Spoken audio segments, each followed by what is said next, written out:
تو مختلف back ground سے تعلق رکھنے والے لوگوں کا ایک ہجوم چرچ پورٹیکو میں جمع تھا۔ اسی بارش میں ایک امیر خاتون یعنی ایک ویلدی مدر جس کا نام اینسفورڈ ہل ہے، وہ اپنی بیٹی کلارا اور اپنے بیٹے فریڈی کے ساتھ ٹیکسی کا انتظار کر رہی ہوتی ہے۔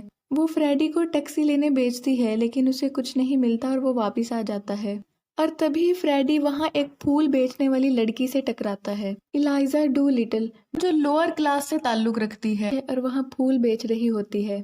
ایلائزا کی اسپیچ بہت ہی عام تھی۔ پاس ہی ایک شخص ہنری ہگنس کھڑا یہ سب کچھ نوٹ کر رہا ہوتا ہے۔ ہنری ہگنس لنگوسٹک کا پروفیسر تھا جو کسی بھی پرسن کا ڈائلیکٹ اور ایکسنٹ سن کر بتا سکتا تھا کہ وہ کس کلاس سے بلونگ کرتا ہے۔ وہاں ایک اور آدمی کرنل پکرنگ ہوتا ہے جس کو ایلائزا پھول بیچتی ہے۔ کرنل پکرنگ بھی لنگوسٹک کا پروفیسر تھا اور وہ انڈیا میں برطانوی فوج کی حیثیت سے جاب کر چکا تھا۔ اب پروفیسر پکرنگ پروفیسر ہیگن سے پوچھتا ہے کہ وہ کس طرح کسی بھی آدمی کا ایکسنٹ دیکھ کر بتا سکتا ہے کہ وہ کس کلاس سے بلونگ کرتا ہے۔ ہیگنس بتاتا ہے کہ وہ فونیٹکس پڑھاتا ہے اور کچھ ہی ماہ میں لوگوں کو بہت سارے ایکسنٹ بولنا سکھاتا ہے، اور تبھی وہ دونوں آپس میں بیٹ لگاتے ہیں۔ ہیگنس یہ شرط لگاتا ہے کہ وہ 3 ماہ میں ایلائزا کو صحیح انگلش بولنا سکھائے گا اور اس پھول بیچنے والی لڑکی کو مہذب بنائے گا۔ پھر بارش رک جاتی ہے اور سب وہاں سے چلے جاتے ہیں۔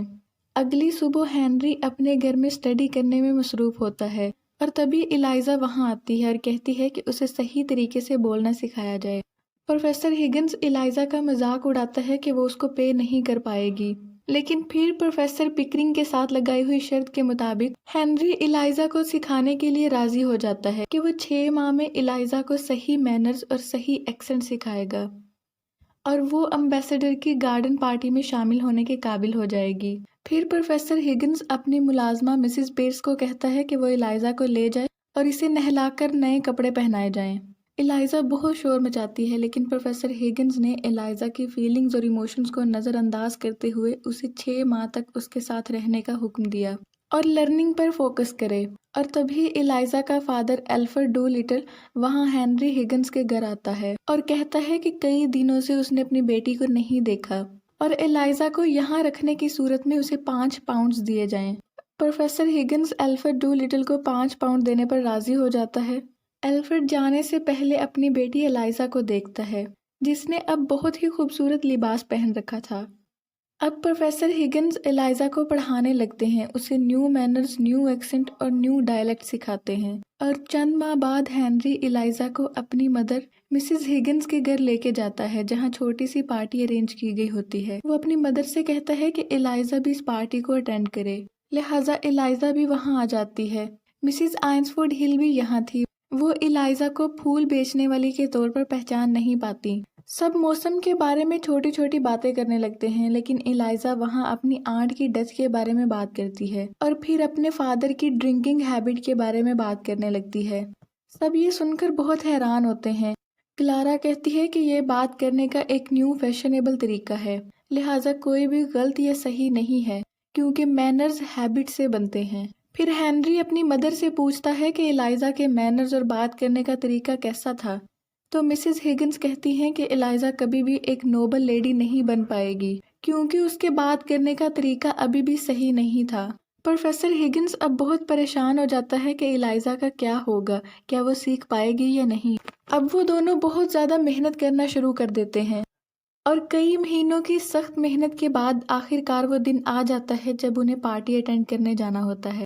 ایلائزا خود کو ایک ویل مینرڈ نوبل لیڈی ظاہر کروانے میں کامیاب ہو جاتی ہے۔